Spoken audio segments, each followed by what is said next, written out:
Hi guys! Good morning! It's November 28 and mag-prepare tayo ng breakfast. It's 11:11 a.m. Maaga tayo nagising kasi maaga nagising si baby. Sinabi ko sa inyo na maaga yung 11, no? Maaga na yun sa amin. From 1 a.m. na lagi nagising dati. Simula nung lumipat kami dito is naging 10, 11, ganyan. So let's prepare na our breakfast.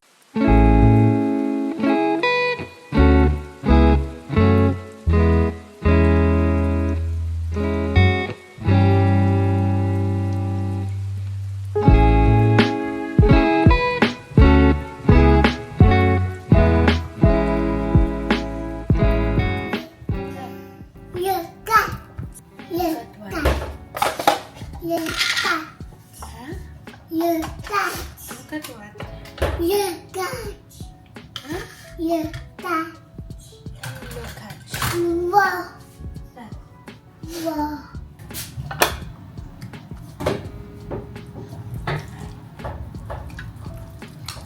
Mix. Mix. Yeah, egg roll.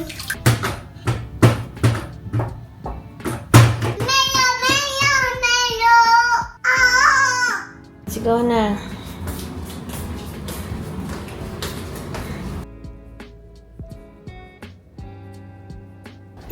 Mommy, yeah.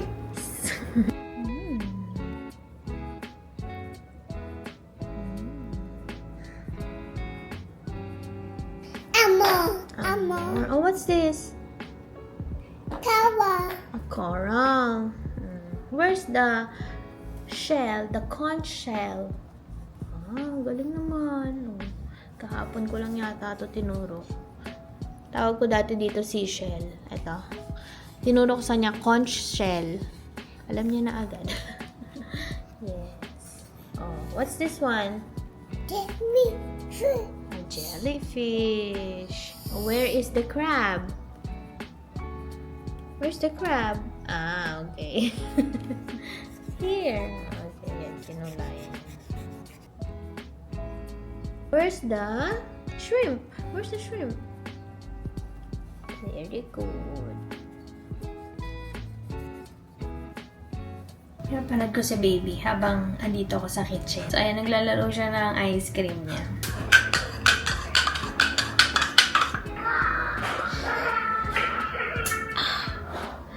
Napabilis. Mommy's coming. Mommy, just make a coffee because mommy's sleepy. Let's go. Scoop na. I said 1, 2, 3. Scoop. 3 scoops for me, please. But make it 4 scoops. Oh no, it will fall. Again. What flavor? The green. Oh, Green. I like that. Okay, 1, 2, 3. Boop. And then we put it here. Wow. What else? Chocolate. Chocolate ice cream. Sorry. Again. 3 scoops. Wow. Ilagyan na lang natin. 4 scoop. 5. 5 scoop? I don't know. Let's try if we can balance the 5 scoop. Wow. 1. Can you count the scoops? 1, 2, 3, 4, 5. Very good. 5 scoops.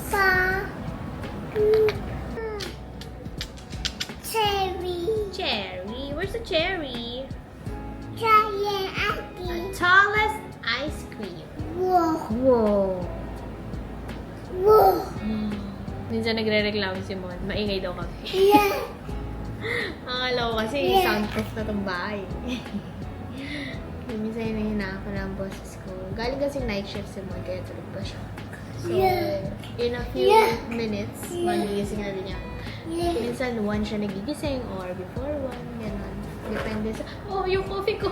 Wait, wag ka dyan. Baka matamaan yung coffee ko namin. Remember dito.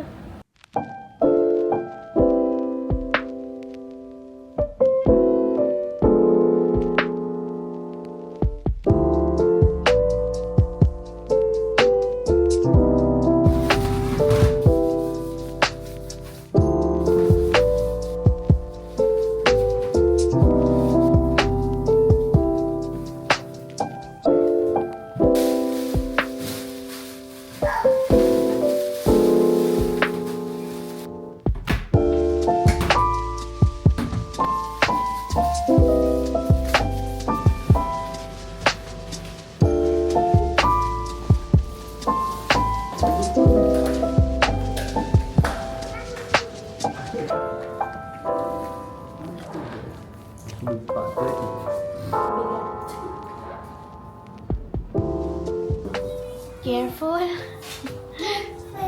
Yeah, careful. Puro iyak mo ngayon, naririnig ko. Maoy. Good morning! Dahil gising na si Mon. Nakakapag-ayos na ako. Wala akong lipstick eh. Lipstick tayo. Papulayin lang natin konti kasi nakakaya. Pag nag-edit ako, magsisisi na naman ako. Hindi ako nag-lipstick. Kandi lang. Tint lang. Bili kaya akong bagong tint. Kasi gamit na gamit ko guys, Barren Bliss. Galing Pinas. Pero gusto ko kasi nag-uubos ng nag-uubos ng mga makeup na. Kaya hindi na ako nag-hoard. Wala akong makeup collection. Ang gusto ko maubos sila. Yun ang aking goal. So, open natin to. Gusto ko pumapasok yung lamig. Alam nyo ba guys, super lamig dito sa Fujairah. Wait lang. Kailangan ko itak-tak to kasi may mga natutulog na lamok dito. Oh. Bago mo siya i-slide, kailangan mabuga mo siya kasi papasok siya sa loob. Detect! Yan maganda. I-detect mo ako. Ay, gumising.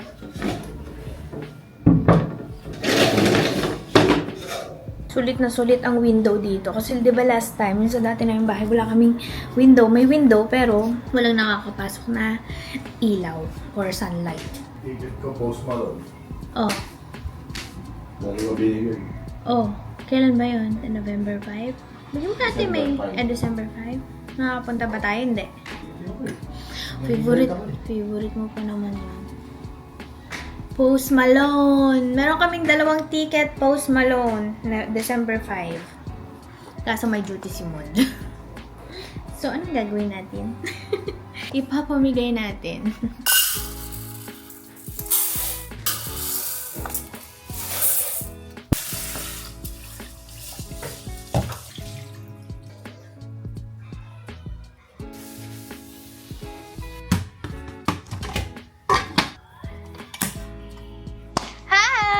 Lunchtime, pero magluluto pa lang ako.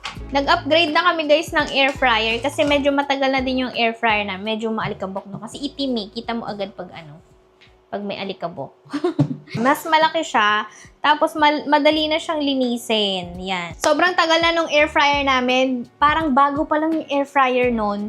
Bumili na kami. And ang naaalala ko na kinagugulat ko din.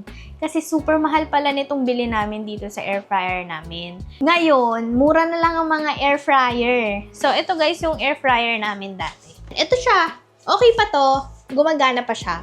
It's Philips, yung color white. Tapos, dial pa yung kanyang settings sa hanggang 200 Celsius, tapos hanggang 30 minutes. Sobrang gamit na gamit namin to. And, ang problema lang namin is mahirap siyang linisin. Kasi ano siya, parang screen, parang ganon. Ang hirap niyang i-brush, ang hirap niyang linisin, and matagal na din. So, sabi namin, mag-upgrade na. Actually, si Mon ang may gusto nun. And, good thing naman kasi, madali naman talagang linisin ang aming bagong bili na Black & Decker. Ayan. Yan. Ganito na lang siya. Hindi na siya screen. Pero this one, guys, madali lang siya linisin. Para siyang non-stick. Tapos this one din, parang non-stick din. Hindi dumidikit yung mga, mga sibo-sibo. Madali siyang linisin. Kaya ngayon, malinis siya. Oh. Hindi nakakatamad linisin. Tapos, medyo malaki na siya. So, kung meron kang malaking meat dito, is kasya siya. Or pwede mong pagsabay-sabayin. So, this one, gagamit lang ako ulit ng ganito kasi ayaw ko siyang prituhin. Kasi, maliliit lang ang aking atay. Atay ang aking lulutuin ngayon. Nilagyan ko lang siya ng salt, pepper, tapos konting cajun. Try ko lang. Para lang, Tapos, nilagyan ko ng sesame, Maggi sabor. Nilagyan ko ng ganon. Para lang siya magkaroon ng konting lasa. So, ililipat ko lang siya dito. Or baka this one with, with foil. Lagyan ko foil. Tingnan nyo. Huwag na. Huwag na nga lang. So, ayan. Tapos, lagyan natin ng olive oil. Itong olive oil natin, mahal.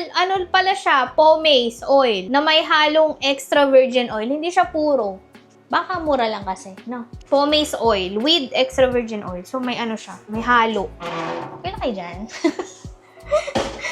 Lagyan na natin. Diretso na natin to. Winash ko na to kanina. Dito ko na rin siya Kahapon kasi nagluto ako ng pansit. Tapos si Maud, yung extra na ganito, na atay, in-air fry niya, inasarapan ako. So sabi ko, air fry na lang din ulit. Lagyan natin ng konting oil. Shoop! Ito na bahala. Wala kaming pang spray, yan na yan. Magmi-mix din yan. So yan, on natin. Hindi ko alam kung anong settings ni Maud kahapon, pero I like kasi lagi, siguro, atay lang naman to. So, sabihin natin, 160 na lang. Ay, 180. Hindi. 160, tapos, sige, 15. Kasi mag-preheat pa yan eh. Maganda dito, guys. Kita mo siya dito. Yan. Para siyang oven. Sana hindi umikot. Ito naman yung isang niluluto ni Mon. Yung baon niya. Kalimutan i-defrost, kaya matigas. Ay, parang hindi pa. Ano ba yan? Parang hindi. Hilaw. Hindi sa aluminum. Hilaw siya, guys. Nagkagan natin. Meron ako ditong shirataki rice, yung kagabi. Hindi ko kasi nakain. Wala kasi akong ulam. Tsaka nakapansit ako kahapon, di ba? So, ready na ang food ng bata. Ayan. Punta na tayo doon. Time to eat! Ay, hindi pa pala. Ikakat ko pala yung grapes. I need to cut this one. Kaya, kumuha na. Guys, I'm so happy kasi kumakain na siya ng fish. Yes! Kumakain na siya ng fish. Alam nyo ba, if you're a first-time mom, huwag kayo mapofrustrate pag hindi nakain yung anak mo. Kasi kakain din yan. Parang si baby, guys. Dati na-frustrate ako na hindi siya kumakain ng mga kahit yung egg, hindi siya kumakain ng egg. Tapos napapanood ko sa TikTok, yun daw yung laging kinakain ng anak nila. Hala, sabi ko yung hindi kumakain ng egg. Tapos one time, hindi ko siya pinapakain ng egg. Ako ang kakain ng egg. Nakita niya sa plate ko, may egg. Tinuro niya, tapos yun ang gusto niyang kainin. Ayun, that time, favorite niya na ang egg.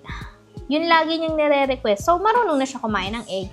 Tapos ngayon, guys, fish naman. Nagulat kami na gusto niya ng fish. Biglaan lang, from ayaw niya ng fish to gusto niya na ng fish. So, yun. Kaya wag kayong magmamadali. Niya lang. Antayin niyo lang siya. Pero minsan talaga yung parang mako-question ka, bakit? Bakit ayaw mong kumain ng ganito, ng ganyan? Ngayon naman, hindi siya masyado kumakain ng gulay. Pero, inshallah, soon. Kumakain naman siya ng broccoli, ng pero patago, yung itatago mo. Pero yung ganto, nakakagatin niya, hindi ganon. Wait nyo lang ang inyong baby. Huwag kayong masad pag ayaw nila kumain. Kasi kakain din yung mga yan. Eat! Eat. How to sign? Eat! Eat! How to sign? Eat. Very good. Yeah.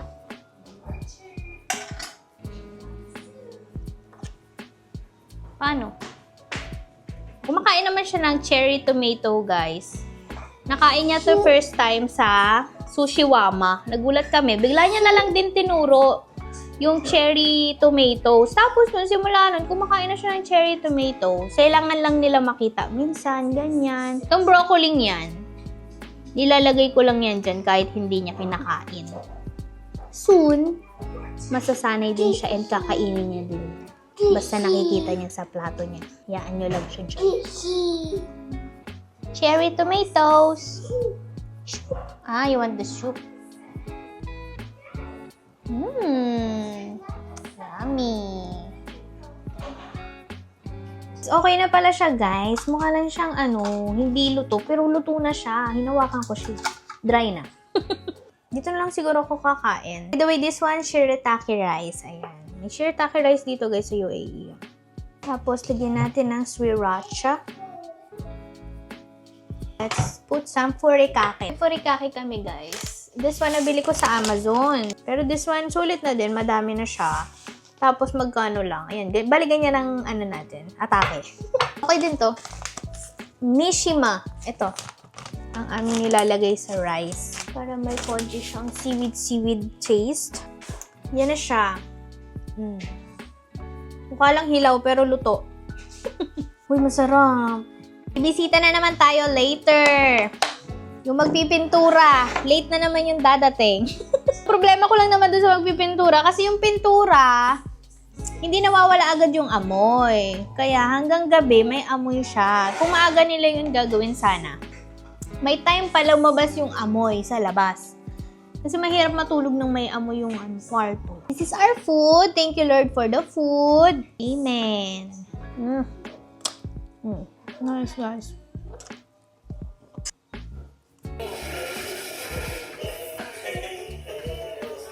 Guys, hindi kami nakalabas. Nakatulog si baby. So, nagpahinga na lang ako. Iniisip ko kung order ako. Actually, meron na akong nakalagay sa aking card. Order sana ako ng mga sushi for 19 dirhams lang kasi. Pero nung i-check out ko na, ba't hindi na 19? Parang may mali. Tonight, since wala kaming activity ni baby, kasi hindi nga kami nakalabas, ayan, maglalaro lang kami, and then, i-assemble na namin yung aming mini Christmas tree. Yan. Maliit lang yung Christmas tree namin, yung gamit namin last time, yung nabili ko sa IKEA. Na tabletop Christmas tree lang siya. Yun ang aayusin natin. Ang goal ko naman talaga is, dream. Dream na lang, kasi dream for our family, na magkaroon ng malaking Christmas tree. Pero, I don't think, ngayon yung best time for the big Christmas tree. Dadating din tayo sa phase na yun and magiging happy for sure ako and si baby pag meron na tayong big Christmas tree. Pero ngayon yung small muna, kakabili ko lang to last year. Sana soon big Christmas tree na, no? Guys, dumating na yung mag-aayos ng paint namin, ng walls. Kaso, hindi natuloy again kasi sinabi ko sa kanya na tumutubo uli yung molds. So, tinawagan niya na yung engineer. Pinicturean niya, ni-report niya yung nangyayari sa walls namin. Kasi nga, bumabalik yung molds. Hindi ako maintindihan ni Kuya. Hindi siya kinakaya ng aming dehumidifier. Kailangan talaga nitong madeds muna yung mga molds. Ayan o, pinupush niya yung primer. So, bumabalik siya. Haba yan, guys. As in. So, naka-on lagi yung dehumidifier namin. Madami ako nakukuha ang water, pero andito pa rin yung molds, 'di ba? Ayan siya. Hindi niya pinaint. Lalagyan niya sana ng masilya. Hindi niya na tinuloy kasi nga ire-report niya daw muna. Hindi na ako nag-order online sa Talabat. Umorder na lang ako sa Friendship Restaurant since meron naman silang delivery. Kaawa lang si baby kanina kasi nakikipaglaro siya dun sa nag-aayos. Yung parang gusto niya ng playmate, ganun. Eh, wala naman kaming bisita para makapaglaro sa kanya. Nagpapapansin siya, guys. Kinukuha niya yung mga toys niya, tapos sasabihin niya, look! Hindi mo siya naiintindihan ni Kuyang, Pakistani. Gusto makipaglaro ni baby, pero yun. Let's build your Christmas tree! Kundi lang yung aming, pa-Christmas tree. Build a Christmas tree. Grandma. Yes. And this one, we'll use this one. Grandma. Oh, we're going to build a Christmas tree! Ito yung sign na kung kailan hindi mo hinahanap, tsaka mo nakikita. Andito yung aming, kurtina na itim. Andiyan pala siya. Tapos, dito din yung green. Alam niyo bang hinahanap namin yan? Pero, nakabili na nga kami ng mga kurtina. Mura lang naman, 20 isa. Wow. Let's build a Christmas tree, okay? Wow. Wow.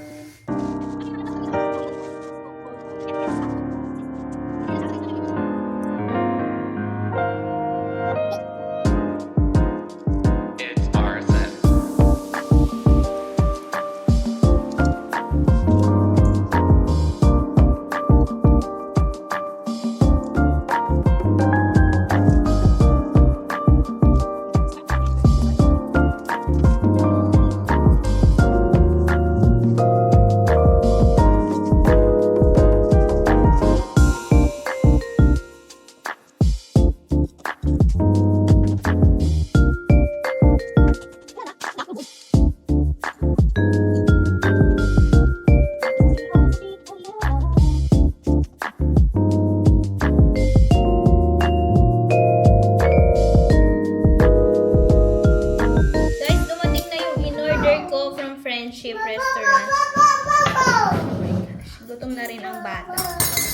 Ayan. Wow, wow, wow. Nagbibideo okay nga pala ako kanina. We have free soup. Yan, so tanghon yung soup nila lagi. Nag-stop, baby. Walang internet. No internet. We have some barbecue! Barbecue! Oh, you wait for mama. Oh, you want to bite na? Bite. Tapos, ano to? Napalapo. Yun lang in-order ko. Parang may minimum kasi. 30 dirhams naman. Pero okay lang. Ashi. Soup pa, soup. Gusto ang soup. Oh, wait for mommy. Soy soup. Yummy. Tikman ko na to dun. Kaya ito in-order ko. Kahit may pansit ako sa ref. Wow. Cockroach! Amaze ka pa? Hindi siya nandidire.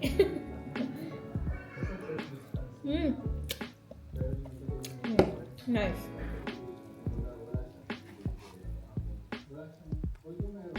Ay, thank you Lord. May masarap na palabok dito sa Fujairah. Umorder din ako guys ng cheesecake from Friendship Restaurant. Hindi pa namin ito natatry. So, try ko ngayon. Actually, pampadagdag lang to kasi nga may minimum kanina dun sa delivery. Yun yung sinabi ni Kuya. Although may delivery charge pa din eh. Akala ko libre. Pero may 5 dirhams delivery charge. So, yun. So, ito siya. Looks familiar. Pero try natin, di ba? Hindi matamis.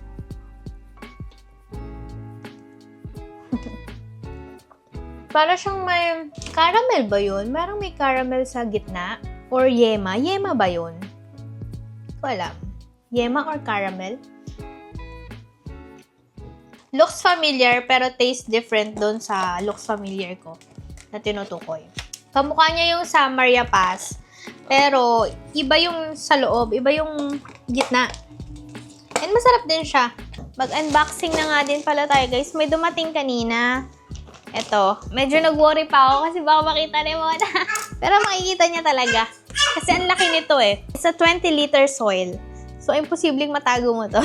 Since yung aking mga halaman ay ready na for repot, lalo na yung lilies ko. So, bumili ako ng pot. Ito yon. Nakaka-happy din talaga pag may, may plants sa bahay. Parang ang homey-homey niya. It's a 5 pieces self-watering pot. I-fix ko nga yung aking YouTube para mailink ko yung mga pinagbibili ko and may idea ko kung saan ko siya nabili. Talagang maganda yung ilalim niya kasi madidrain yung water, yung excess water. Ito mo ilalagay yung water, tapos meron din siyang tali. Yan. Kaya pala may bilog. So, lalagay mo siya dito, ganyan. Ganyan siya, guys. Halaman na mismo yung kukuha ng water kung kailangan niya. So, hindi siya ma-overwater, hindi siya magkakaroon ng root rot. Yun yung mga, nakikita ko sa TikTok. Kita yung ilalim, kung gano'n na lang yung water, ganyan. Kung mag-out of town ka, tapos walang magdidilig ng iyong mga halaman, so, pwede ka maglagay ng, water dito. Hindi siya magugutom, hindi siya mauuhaw. Tapos, meron din siyang libre na, rocks. Ang soil na nabili ko is yung Shalimar Biotech. Malapit na mag-December pero parang kaka-start pa lang ng winter. No? So anyway, thank you so much guys for watching. Sana nag-enjoy kayo sa aming vlog. See you next time. Much advice. Bye!